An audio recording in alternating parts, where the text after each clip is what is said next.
Welcome back to Learn English Through Podcast. I'm Emma. And I'm Jack. Today, we're diving into a topic that everyone loves to talk about, hobbies. That's right. Hobbies are such a great way to express yourself, and they're perfect conversation starters. Absolutely. Imagine you're meeting someone new. Asking about hobbies is one of the easiest ways to connect. But many learners struggle with how to talk naturally about hobbies in English. So we'll cover how to ask, how to answer, and some useful phrases to make your conversation smooth. Let's start with the questions you can ask someone about their hobbies. One simple way is, what do you like to do in your free time? Or you can ask, do you have any hobbies? That's short, easy, and casual. Here's another natural way. How do you usually spend your weekends? That's a little indirect, but sounds very friendly. Great. And when you're asking, don't rush. Pause a little after the question to give the other person space to respond. For example, what do you like to do in your free time? Short pause. Now, once they answer, you can respond with interest. Let's say they say, I love painting. You could say, that's amazing. What kind of painting do you usually do? Or, wow, I've always wanted to try painting. How did you start? These responses show you're curious and keep the conversation going. And don't forget follow-up questions. They make your conversation much more engaging. For example, if someone says they like hiking, you can ask, which trails do you enjoy the most? Or even, do you usually go hiking alone or with friends? This is natural small talk that feels friendly, not like an interview. Exactly. And now, let's talk about phrases to describe your own hobbies. Many people simply say, I like. But there are so many other ways to make it sound interesting. Right. For example, I'm really into photography. Or, I enjoy cooking Italian dishes on weekends. You can also say, one of my favorite hobbies is reading mystery novels. Notice how adding one of my favorite makes it more personal and natural. And don't forget about hobbies you do occasionally. You can say, I sometimes go cycling on Sunday mornings. The word sometimes makes it sound casual and realistic. Exactly. And if you're telling a story about your hobby, pause between sentences. For example, I recently started learning guitar. It's challenging, but really fun. That pause helps the listener absorb what you're saying. That's a great tip. All right, before we move on to more advanced phrases, let's take a moment to practice some simple dialogues about hobbies. Sounds good. I'll start. Hey, Emma, do you have any hobbies? Yes, I love gardening. What about you? I enjoy playing tennis on weekends. Tennis sounds fun. How long have you been playing? About 3 years now. I try to play at least twice a week. See, that's short, simple, and natural. And with small pauses, it feels like a real conversation. Another tip is to share why you like a hobby. It makes your conversation more interesting. For example, instead of just saying, I like painting, you could say, I like painting because it helps me relax after a busy day. Yes, giving a reason adds personality. People connect more when they understand why you enjoy something. And hobbies aren't just about skills. You can talk about experiences too. Like, I enjoy traveling because I love exploring new cultures. That's a good point. You can also mention how often you do your hobby. For instance, I usually bake on weekends, or I try to read a few pages every night. These details make your answers sound more natural. Speaking of natural, idiomatic expressions can make your speech even better. For example, instead of saying, I like running, you could say, I'm really into going for a run. It clears my mind. Or for cooking, I love experimenting in the kitchen. Trying new recipes is so exciting. Using words like experimenting or exciting gives energy to your sentence. Now, let's talk about listening skills during hobby conversations. Often, we focus too much on speaking, but listening carefully helps you respond naturally. Exactly. If someone says, I play chess, you could notice details like, do you play online or at a club? It shows you're paying attention. And repeating part of what they said is a good technique too. For example, you play chess. That's interesting. How did you get into it? It confirms you heard them correctly. Also, don't be afraid to share similar experiences. If they say, I enjoy yoga, you could say, I tried yoga once. I loved the stretching exercises. That builds connection. Let's go deeper into describing your hobbies vividly. Instead of saying, I like photography, you could say, I enjoy capturing landscapes at sunrise. It feels magical. Or for music, I play the piano. I especially enjoy classical pieces. They're soothing and challenging at the same time. Using adjectives and feelings makes your speech more engaging. Words like soothing, challenging, exciting, relaxing help the listener imagine your experience. And don't forget about showing curiosity about their hobby. Even simple phrases like, "That sounds fun. How do you usually practice?" Or, "Do you have a favorite place to do that?" Keep the conversation flowing. Absolutely. And sometimes hobbies can lead to storytelling. For instance, if someone says, "I love hiking," you could ask, "What's the most memorable trail you've ever hiked?" That opens the door for them to share an experience, and then you can respond with your story. Storytelling makes conversations memorable. A small tip, use time markers when talking about hobbies. Words like recently, usually, occasionally, every weekend make your sentences more precise. Right. For example, I recently started learning digital painting and I'm enjoying it a lot. It tells the listener it's a new hobby and you're excited. And for ongoing hobbies, I usually go jogging in the mornings. It's my favorite way to start the day. Or occasional hobbies. I sometimes bake cookies for my friends. They always look forward to it. Using these words helps your English sound natural and smooth.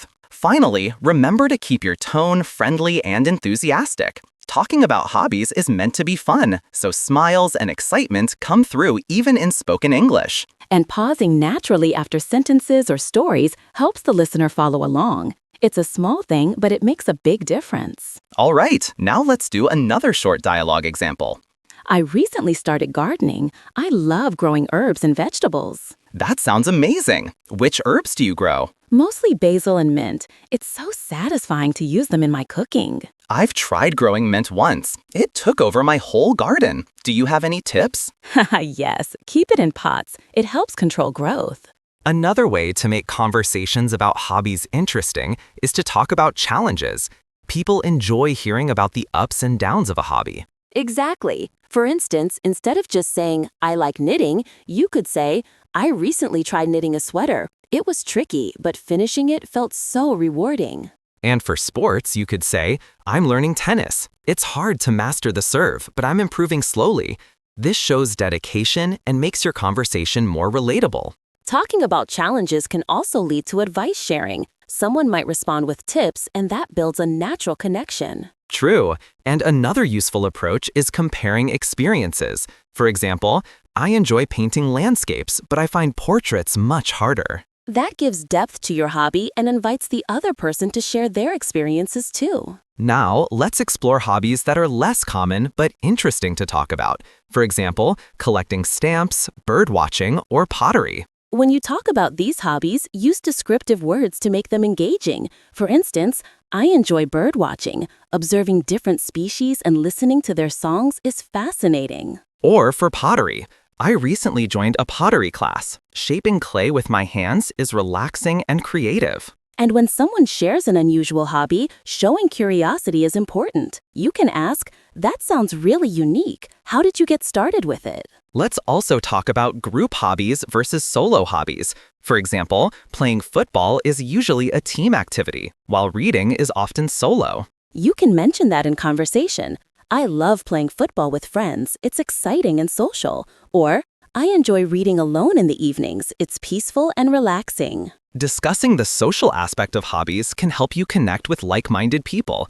Some hobbies are perfect for making friends. Absolutely. And hobbies can also be seasonal. For instance, I like skiing during winter, or I enjoy swimming in the summer. This makes your conversation more dynamic. Another technique is linking hobbies to experiences or memories. For example, I love baking because my grandmother used to bake with me as a child. That adds a personal touch. People remember stories more than just facts. And don't forget expressing your emotions about hobbies. Words like excited, thrilled, passionate, calm can make your speech more engaging. For example, "I feel so calm when I'm painting," or "I get really excited before a football match." Small emotional expressions make conversations lively. Another interesting point is introducing multiple hobbies naturally. You don't have to limit yourself to one. Right. You could say, "I enjoy running in the mornings and painting in the evenings," or "I like reading fiction and trying new recipes on weekends."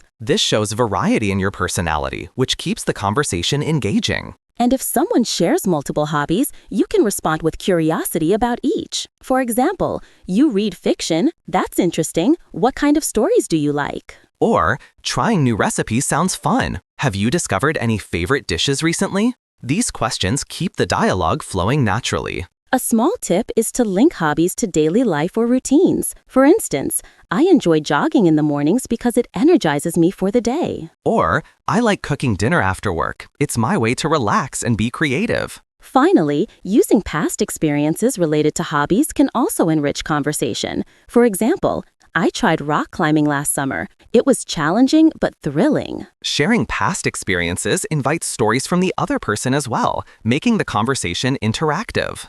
Another interesting way to discuss hobbies is to share future plans or goals. It makes your conversation forward-looking and exciting. For example, I'm planning to learn photography professionally next year, or I want to join a marathon in the coming months.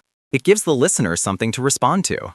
And you can ask the same about someone else's hobbies. Do you have any goals related to your hobby? People often enjoy talking about their plans. Talking about hobbies can also include learning experiences. For instance, I recently tried pottery. I didn't expect it to be so difficult, but I loved the challenge. Or, I'm learning guitar. It's tricky to play chords at first, but every small improvement feels amazing. Sharing learning experiences makes the conversation relatable. Another tip is to connect hobbies to other interests. For example, I enjoy cooking because I love traveling and tasting different cuisines. Or, I practice yoga since I'm interested in mindfulness and meditation. Linking hobbies to interests gives context and depth. Now, let's talk about how to describe hobbies visually. Using imagery in your words makes your speech more engaging. For example, instead of saying, I like gardening, you could say, I love gardening. Watching flowers bloom in my backyard is so peaceful. Or, I enjoy painting landscapes. The colors of the sunset are always inspiring. This creates a picture in the listener's mind. Similarly, for music, I play the violin. I love how the melody fills the room and changes the atmosphere. Small descriptive details make your conversation richer. Another natural approach is sharing comparisons or preferences. For example, I like swimming more than running because it's less stressful on my joints. Or, I enjoy reading novels over magazines because I can dive into a story for hours. Comparisons help you express personality and preference clearly. Let's also explore hobbies you enjoy with others versus alone. You can mention this naturally. I play board games with my friends. It's always fun and competitive. Or, I enjoy journaling alone. It's quiet and gives me time to think. This shows different sides of your personality. Talking about how hobbies make you feel is also very effective. Words like relaxed, thrilled, focused, inspired bring emotion into your speech. For example, I feel inspired when I paint. Or, I feel relaxed after a long bike ride. Small expressions of emotion make conversations more relatable. You can also use hobbies to share cultural aspects. For example, I enjoy calligraphy. It's part of my culture, and I love the tradition behind it. Or, I like traditional dancing. It's fun and connects me with my heritage. Discussing culture adds richness to your dialogue. Another tip is to mention hobby-related achievements. For instance, I ran my first 10K last month. It was challenging but rewarding. Or, I completed a painting course recently. Learning new techniques was exciting. Sharing achievements adds pride and positivity to your conversation. Finally, hobbies can lead to sharing recommendations. For example, I love reading mystery novels. I recommend trying Agatha Christie's books. They're fascinating. Or, I enjoy hiking. If you ever visit the mountains nearby, the Sunset Trail is breathtaking. Giving recommendations makes the conversation interactive and helpful. Short dialogues can practice these tips. For example, I recently started learning photography. That's wonderful. What kind of photography do you like? Landscape photography. Sunsets and mountains are my favorite subjects. I love sunsets too. Do you usually go alone or with friends? Another way to make hobby conversations lively is to share funny or unexpected experiences. Humor always makes interactions memorable. For example, I tried baking a cake last week. I followed the recipe exactly, but it ended up looking like a pancake. Or, I joined a dance class recently. I accidentally stepped on someone's foot twice, but we laughed a lot. Sharing small mistakes makes your hobby stories relatable. You can also introduce hobbies you've recently discovered. It shows curiosity and openness. Like, I recently tried pottery. It's amazing to see a lump of clay slowly take shape into something beautiful. Or, I started learning archery. It's challenging, but hitting the target feels incredible. Talking about unusual hobbies can be a conversation starter too. For instance, I collect vintage postcards. Each one tells a story from the past. Or, I enjoy birdwatching. Spotting rare birds in nature is so exciting. People often ask follow-up questions when you mention something unique. Another technique is connecting hobbies with emotions or mental benefits. For example, I do yoga every morning. It helps me feel calm and focused for the day. Or, I enjoy writing short stories. It's my way to express creativity and clear my mind. Emphasizing feelings makes your conversation more engaging. You can also talk about hobbies that involve learning new skills. For instance, I'm learning to play the ukulele. It's fun and every small progress feels rewarding. Or, I started coding recently. It's challenging at first, but solving problems is exciting. Highlighting progress encourages deeper conversations. Let's explore how to discuss hobbies with hypothetical situations. For example, if I had more free time, I'd love to travel and photograph landscapes around the world. Or, if I could, I would learn to surf. I think it would be thrilling to ride big waves. Hypotheticals spark imagination and make dialogues more interesting. Another approach is sharing hobbies with friends or family. For example, I play board games with my cousins every weekend. It's always competitive and fun. Or, I like cooking meals with my family. We enjoy experimenting with different cuisines together. Group hobbies show your social side. Talking about hobbies that inspire personal growth is also effective. For example, I read motivational books. They help me stay focused and positive. Or, I practice meditation daily. It teaches patience and self-awareness. This adds depth to your conversations. You can also discuss hobbies that involve adventure. For example, I love rock climbing. Each climb pushes me beyond my limits. Or, I enjoy kayaking on rivers. It's exciting and refreshing at the same time. Adventure hobbies make your stories more dynamic. A useful tip is to mix hobbies and cultural experiences. For example, I practice calligraphy because it connects me with my heritage and tradition. Or, I enjoy traditional dance. Performing it makes me feel connected to my roots. Cultural hobbies often lead to storytelling. Let's try a short dialogue to put these tips into practice. I recently joined a cooking class. It's challenging, but fun. That sounds great. What kind of dishes are you learning to make? Mostly traditional recipes. It's exciting to recreate authentic flavors. I love trying new dishes too. Do you cook at home as well? Yes, I try to practice what I learned during the class. It's a lot of fun experimenting. Another interesting way to discuss hobbies is to share achievements and milestones. For example, I completed my first marathon last month. It was exhausting, but I felt so proud. Or, I finished my first painting in oil colors. The process was long, but seeing the final result was incredibly satisfying. Achievements make your conversation inspiring. Talking about seasonal hobbies adds freshness to the conversation. For instance, I love skiing during winter. It's exhilarating to glide down the slopes. Or, I enjoy swimming in the summer. It's the perfect way to cool down and stay active. Seasonal hobbies make your stories relatable. You can also mention hobbies that improve skills or knowledge. For example, I study foreign languages in my free time. It's challenging, but I enjoy learning about different cultures. Or, I practice chess every week. It helps me think strategically and improves my focus. Sharing skill-building hobbies shows dedication. Another tip is to share hobbies that help you relax or de-stress. For instance, I listen to classical music after work. It helps me unwind. Or, I enjoy gardening. Watching plants grow is calming and rewarding. Hobbies connected to relaxation often lead to personal stories.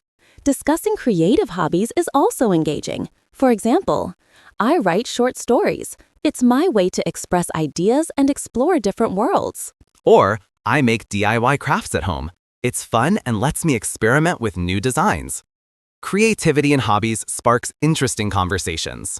You can include hobbies that involve exploration. For instance, I enjoy hiking through forests.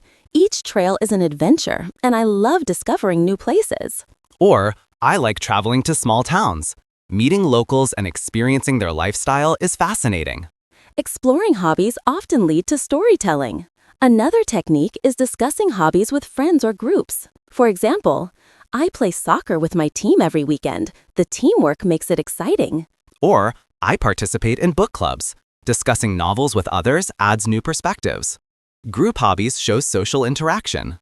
You can also introduce hypothetical hobbies or dreams. For example, if I had more time, I'd love to learn surfing. It seems thrilling. Or, I wish I could play the piano professionally. The music feels magical to me. Hypothetical statements make conversations imaginative. Using expressions of frequency and routine is helpful too. For example, I usually go jogging in the mornings to start my day energized. Or, I sometimes bake desserts on weekends. It's my way to relax and enjoy the process. Frequency words make speech more precise. Sharing hobbies connected to personal growth is powerful. For instance, I practice meditation daily. It teaches me patience and mindfulness. Or, I attend leadership workshops. Learning new skills helps me grow professionally and personally. Personal growth hobbies are inspiring to listeners.